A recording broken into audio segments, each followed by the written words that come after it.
Hello, how are you? Welcome. I'm Alpa Parmar. Today's our topic is first हम topic जो हमने last पढ़ा था उसमें से एक बाकी रह गया वो देख लेते, उसके बाद आज का नया टॉपिक स्टार्ट करते। Unit of rate constant. Last हमने रेट कांस्टेंट सीखा था, तो units of rate constant, rate constant का यूनिट जो 1 मार्क्स में पूछे जाते हैं वो आज बाकी रह गया था, वो लास्ट टाइम, वो आज देख लेते। एक रिएक्शन ऐसी हो रही है, ए के ए मोल, बी के बी मोल और give C moles and D moles. So rate of this reaction is K into A into X power B into Y power. So x plus y equal to order of reaction,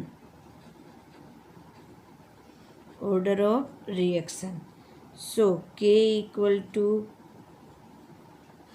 rate upon, k को हम लीडर कर दे K rate upon A X B Y.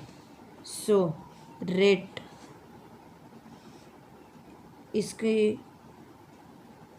इसका unit लिखते हैं concentration. Rate का unit concentration. Rate किस पे डिपेंड है? कॉन्सेंट्रेशन और टाइम पे। इसका यूनिट ये है और इसका unit 1 concentration x plus y n, हमने लिखा था x plus y equal to n. कितने हैं हमें पता नहीं है, सो एन। सो हमारा यूनिट है mole litre inverse and time T, ये है। अब जब देखो ज़ीरो ऑर्डर रिएक्शन होगा, हमारा ऑर्डर रिएक्शन ज़ीरो होगा, तब इसका यूनिट ये आएगा mole litre inverse second into 1 mole litre inverse, यहाँ पे ज़ीरो। सो यूनिट आएगा mole litre inverse second inverse. यहाँ पे ज़ीरो है तो इसके ऊपर से फर्स्ट ऑर्डर लिख लेते हैं। First order mole litre inverse second into 1 mole litre inverse first, तो इसका आएगा सेकंड इनवर्स। सिर्फ ये मोल लीटर चला जाता है, यहाँ पे आता है सेकंड ऑर्डर रिएक्शन। फिर सेकंड ऑर्डर का आता है mole litre inverse second into 1 mole litre inverse, यहाँ पे सेकंड ऑर्डर है तो यहाँ पे 2, सेकंड इनवर्स है तो 2। सो हमारा ये 2 है, ये 1 है, तो हमारा mole inverse litre second inverse, ये हमारा यूनिट्स है सेकंड ऑर्डर का। फर्स्ट और सेकंड ऑर्डर का यूनिट हमें 1 मार्क्स में पूछते हैं, तो ये डायरेक्ट ये भी याद रख सकते हो और ये भी याद रख सकते। ये तो बहुत इजी है, कोई भी इसको कैलकुलेट कर सकता है और ले सकता है, बट हमें एक बार सीखना था ये कैसे करते हैं, कैसे यहाँ से डायरेक्ट आ गए तो हमें पता चले, इसलिए ऑर्डर हमें यहाँ पे लिखने, तो ये बहुत इजी है, हम निकाल सके, बट इसको याद अच्छे से रखना है। अब हमारा नया टॉपिक आ रहा है, आज का हमारा नया टॉपिक है मोलिक्युलरिटी ऑफ रिएक्शन। चलो मोलिक्युलरिटी ऑफ रिएक्शन लिख लेती हूँ आज का टॉपिक। जब कोई रिएक्शन होती है तो उनमें आयन्स, एटम्स, मोलिक्यूल, इनमें रिएक्शन होता है। जब कोई होती है तो उनमें आयन, उनमें रिएक्शन होता है। जो ये रिएक्शन में ये आयन, एटम्स, मोल्स पार्ट लेते is known is molecularity of reaction. तो वो रिएक्शन में किस तरह से पार्ट लेते हैं, जैसे कोई रिएक्शन होती है तो एक साथ सब हो जाती है, कोई फास्ट रिएक्शन होती है, कोई स्लो रिएक्शन होती है, तो उस रिएक्शन में आयन्स, एटम्स, मोलिक्यूल्स वो किस तरह से पार्ट करते हैं is known is molecularity of reaction. तो उसको हमें देखना है, और इसके ऊपर से रेट रिएक्शन रेट ऑर्डर में क्या इफेक्ट होता है वो आज हमें देख रहा है। रेटी ऑफ रिएक्शन, सो उसमें हम देखते हैं। सो ये बहुत इम्पोर्टेंट है। हम जानते हैं कि एक मोलिक्युलरिटी एक बहुत अच्छी मतलब एक अंडरस्टैंडिंग प्रॉपर्टी है जिसके थ्रू हम मैकेनिज्म किस तरह से हो रही है रिएक्शन की वो हम देख सकते हैं। रिएक्शन के मैकेनिज्म को देखने के लिए ये प्रॉपर्टीज है। The number of reacting species ions atom molecule take part in the elementary reaction which must called simultaneously in order to bring about a chemical reaction is called molecularity of reaction। इसको molecularity of the reaction कहते हैं। The reaction can be unimolecular, हम देखते हैं कि 1 मोल में वो reaction होती है तो किस तरह से होती है, 2 मोल में किस तरह से होती है, 2 मोल में। ये हम देख ले, पहले डेफिनेशन हम लिख ले। द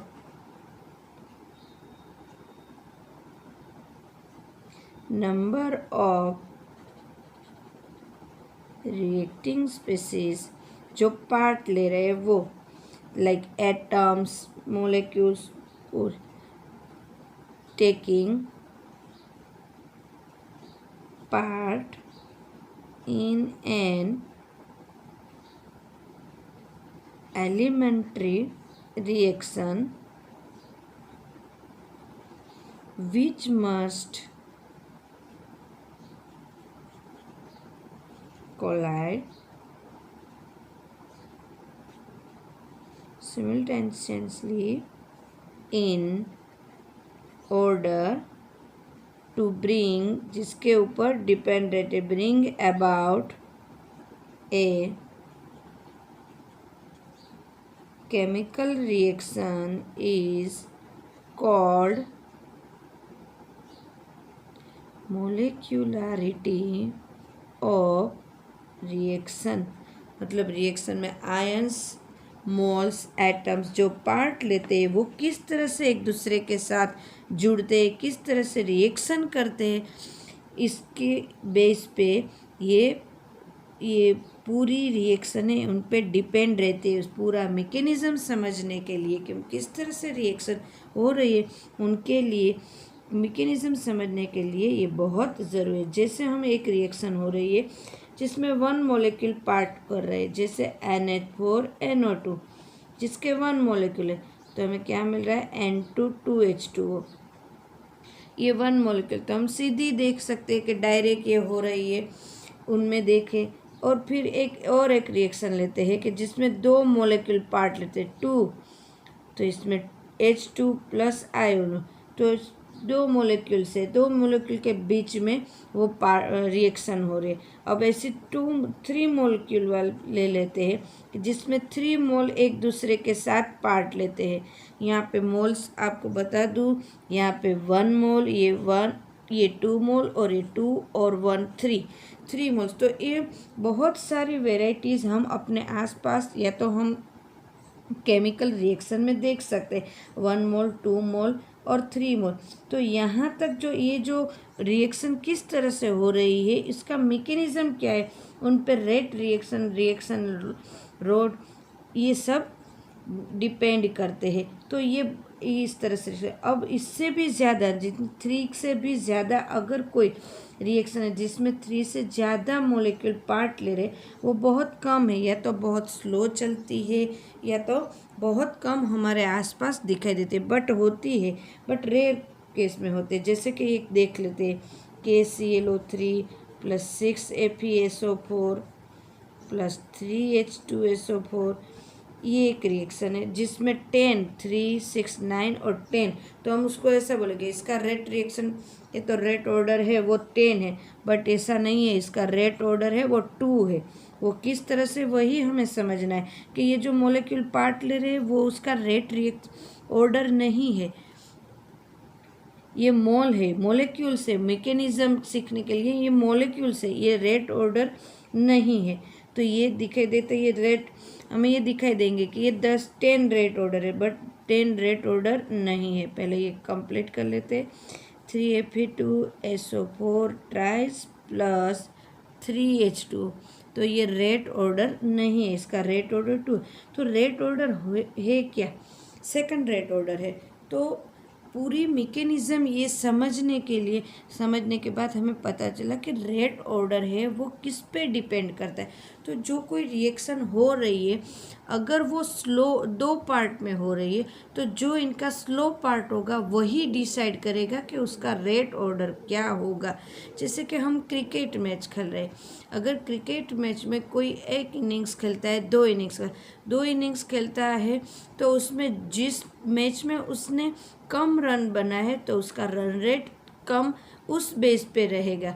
या तो हम कोई मैच कंटिन्यू 50 ओवर्स की मैच चल रही है, तो मैच में कौन डिसाइड करेगा कि हमारे पूरे मैच में रन रेट क्या रहेगा? तो जो स्लो खेलता है उन पे डिपेंड करते हैं, कि हमारा रेट क्या रहेगा। तो यहाँ पे भी रेट रिएक्शन है, ऑलमोस्ट वो किस पे डिपेंड करते हैं? तो कि जो स्लो चल रही है रिएक्शन उन पे डिपेंड करते हैं। जैसे कि ये एक रिएक्शन है H2O2, हाइड्रोजन पेरोक्साइड है, वो आयोडाइड कैटालाइज के साथ उसकी प्रेजेंस में अल्कलाइन मीडियम में, मतलब बेसिक मीडियम में एक रिएक्शन करता है 2H2O प्लस O2। तो ये जो हमें पूरी रिएक्शन है वो एक साथ दिखाई देते, पर उसका रेट लिखे तो रेट क्या आ रहा है? रेट हम लिखे, रेट को किस तरह से लिख सकते? -DH2O upon DT। ये रेट भी लिख सकते हैं, इसकी जगह ये। तो हमारा रेट क्या होगा? K into H2O2 into I catalyse है, इसलिए I को हमने लिखा है माइनस। ये कहाँ से आया? ये रेट कहाँ से आया हमने जो लिखा है? तो ये कैसे लिखते हैं? तो ये जो रिएक्शन है वो 2 स्टेप में हो रही है, तो इन दोनों को साथ में मिला के हमने ये रेट लिखा है। कैसे? तो कि फर्स्ट रिएक्शन इसकी ये है H2O2 plus I minus 2H2O IO minus, ये फर्स्ट रिएक्शन है, कैटालाइज बनता है, ये मिडल बनता है। सेकंड है H2O2, जो बाकी रह गया थोड़ा वो भी रिएक्शन करता है, फर्स्ट में तुरंत रिएक्शन करके ये बना लेता है। फिर H2O2 फिर से रिएक्ट करता है H2O plus I minus plus O2, I वैसा का वैसा मिल जाता है यहाँ पे ये। तो ये जो रिएक्शन है इसमें फर्स्ट रिएक्शन है बहुत स्लो रिएक्शन हो रहा है और इंटरमीडिएट बन रहा है। तो जो ये रिएक्शन है वो इन पे डिपेंड करेगा पूरी रिएक्शन के कितने टाइम पे बनेगा, इसका रेट ऑर्डर क्या होगा, जो स्लो होगा उन पे डिपेंड करता है। सो ये फिर से वापस मिल जाता है, बट हम तो पूरी रिएक्शन इस तरह से होती है। तो ऑलमोस्ट रिएक्शन है उसमें ऐसे इंटरमीडिएट मैकेनिज्म दिखाई देती है, बट हम लिखते नहीं है। तो उन पे डिपेंड करता है कि रिएक्शन है वो फास्ट होगी, स्पीड में होगी या स्लो होगी, उसका ऑर्डर क्या होगा, वो उन पे डिपेंड करता है। तो ये पूरा आज का क्वेश्चन ये है कि हम पूरी मैकेनिज्म, मतलब ये पूरी जो रिएक्शन हो रही है ये मैंने मैकेनिज्म के साथ लिखा है। ये इस तरह से कहते हैं कि 2 स्टेप मिले, हम अगर मैकेनिज्म के साथ देखें तभी हमें पता चलेगा कि रेट रिएक्शन या तो रेट ऑर्डर हमारा क्या होगा। मोलिक्युलरिटी हम देखें इसकी कि किसके मोल कितने रिएक्ट कर रहे हैं तभी, और कैसे रिएक्शन हो रही है फास्ट, उस पे ही हमें पता चलेगा कि हमारा रेट क्या होगा। तो ये पूरी ये जो हमने पूरी मैकेनिज्म का हमने थोड़ा बहुत समझा, इसके ऊपर से हम इसका कंक्लूज़न निकाल सकते। 3 कंक्लूज़न है हमारे, तो हम इसके 3 कंक्लूज़न देख ले कि हमें कंक्लूज़न क्या मिल रहा है। तो फर्स्ट कंक्लूज़न हमारा फर्स्ट कंक्लूज़न ये है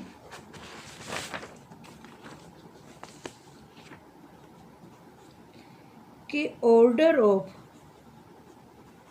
ऑर्डर इज एप्लीकेबल एलिमेंट्री, जो स्टार्टिंग की elementary as well as complex reaction, जो हमारी स्टार्टिंग की जो रिएक्शन है उन पे डिपेंड करता है। Even a fraction but molecularity cannot be zero or non-integer। तो ये रोट ऑर्डर है, एप्लीकेबल है वो ओनली एक्सपेरिमेंटल क्वांटिटी के ऊपर ही डिपेंड करते हैं कि कौन तरह से एलिमेंट्री एक्सपेरिमेंटल क्वांटिटी के ऊपर डिपेंड करेगा कि किस तरह से रिएक्शन हो रही है। सेकंड है ऑर्डर इज किसके ऊपर एप्लीकेबल होगा, एलिमेंट्री बस, as well as complex reaction उस पर डिपेंड होगा कि कॉम्प्लेक्स रिएक्शन है उनमें किस तरह से ये रिएक्ट कर रही है। और अगर it can be zero even fraction but भी मोलिकुलरिटी कैन बी ज़ीरो। अगर ज़ीरो रिएक्शन हो रही है, तुरंत ही रिएक्शन हो रही है, तो रिएक्शन ज़ीरो हो रही है। थर्ड हमारा है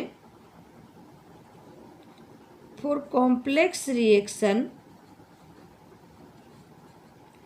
order is given by the slowest step। Slowest step है उन पे डिपेंड करेगा कि हमारा स्लोएस्ट स्टेप कौन सा है, उन पे ये डिपेंड करेगा कि molecularity slowest step same as order as always as reaction. जो रिएक्शन स्लोएस्ट स्टेट होगा वही हमारा ऑर्डर ऑफ रिएक्शन होगा। तो फर्स्ट हमारा था order of reaction is in experimental quantity. Experimental में हमने कितनी क्वांटिटी ली, it can be zero fraction, तो मोलिकुलरिटी रेट भी कैन बी ज़ीरो। सेकंड है order is applicable to elementary as well as complex reaction. Starting की जो reaction है उस पर एप्लीकेबल होगा। और elementary reaction is for complex reaction, molecularity has been meaning complex, and then third is for complex reaction order is given by slowest step। slow step पे होगा हमारा ऑर्डर कौन सा है उस पे डिपेंड होगा, कितने पार्ट ले रहे हैं उस पे डिपेंड होगा। तो ये हमें कंक्लूज़न मिल रहा है कि कितनी ऑर्डर रेट ऑफ रिएक्शन हमें मिलेगा। सो आई होप स्टूडेंट आपको ये थोड़ा बहुत समझ में आ गया होगा। मेरे ख्याल से ये बहुत इजी है, तुरंत समझ में आ जाए ऐसा पूरा क्वेश्चन आपको इजी समझ में आ जाए, ऐसे हमने एग्जाम्पल्स भी लिए हैं।